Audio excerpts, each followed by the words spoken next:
Before I state my question, I just want to honor that we are all standing on the land that belongs to the Ojibwe Anishinaabe people. Thank you for mentioning that. I meant to mention that at the beginning of my speech, but I'm glad that Dakota, you put it. Northern Cheyenne, and they have been here for time immemorial, and so that leads into my question. So you make the statement that transgenderism must be eradicated from public life entirely, and so I'm going to ask you a question about that, but prior to that, I want to just state that for 5,000 years BC, Gala transcribed and androgynous trans priests of Sumerian goddesses have been around and noted.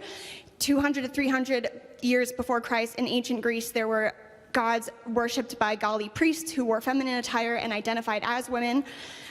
Since we are standing on Anishinaabe land, Turtle Island, which is the nation that we live under, has I don't live under Turtle Island. Right, well, maybe you should read a little more Indigenous knowledge books.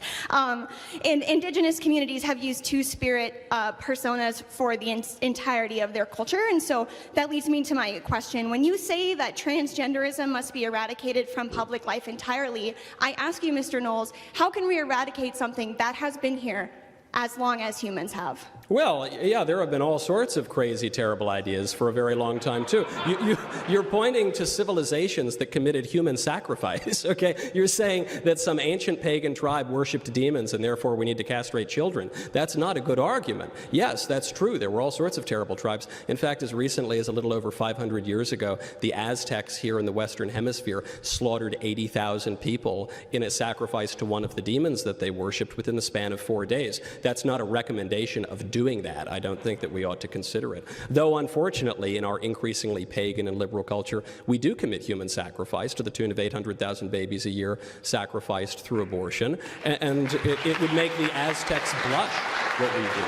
But that doesn't make it the right thing. You refer to a notion that is increasingly popular on the left, which is the idea of the two-spirit among various indigenous tribes. That is not real. That is a contrivance of white liberals in America. There have been various conceptions of sex and gender for all of human history, but the idea of the two-spirited indigenous intuition of some modern transsexual living in New York City who's a man who very much desires to be a woman, that is a complete fiction. You will not find that in literature dating very far back.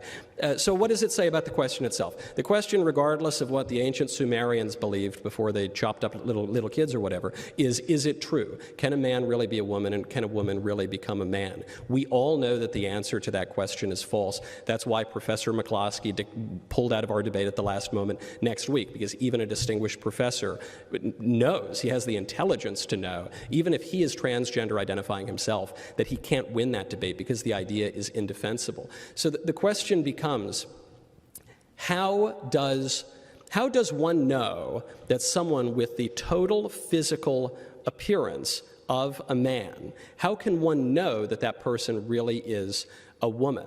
Do you have an answer to that question? To clarify, you're asking how can somebody know if they are a woman? And how can I know if that person is a woman? If not by the physical attributes, their natural and enduring biological sex. What's the alternative to that? So my response to you is then a question of, what is the purpose of knowing another person's sexual identity?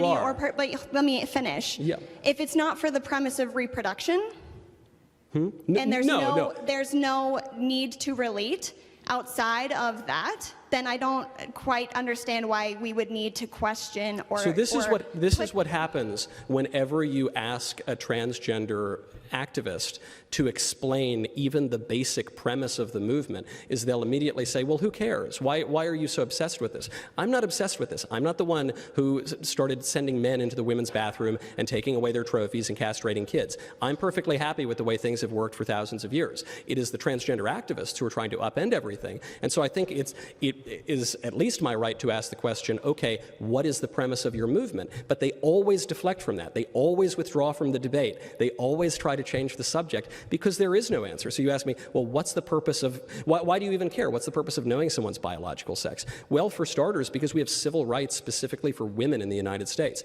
We have special bathrooms for women, we have special sports leagues for women, we have all sorts of special places and rights and privileges and that are for women that are not for men. So if now some men, people who at the very least appear to be men, are claiming a right to go into those women's bathrooms, then we either have to abolish all of the special rights and privileges that have existed for women for all of human history and are enshrined in our law, or they need to explain to me how those men are actually women. And they can't do the latter, and I'm not willing to do the former, and I don't think women across this country are willing to do the former, even if a few people have been so ideologically blinded that they would give into this kind of an absurdity.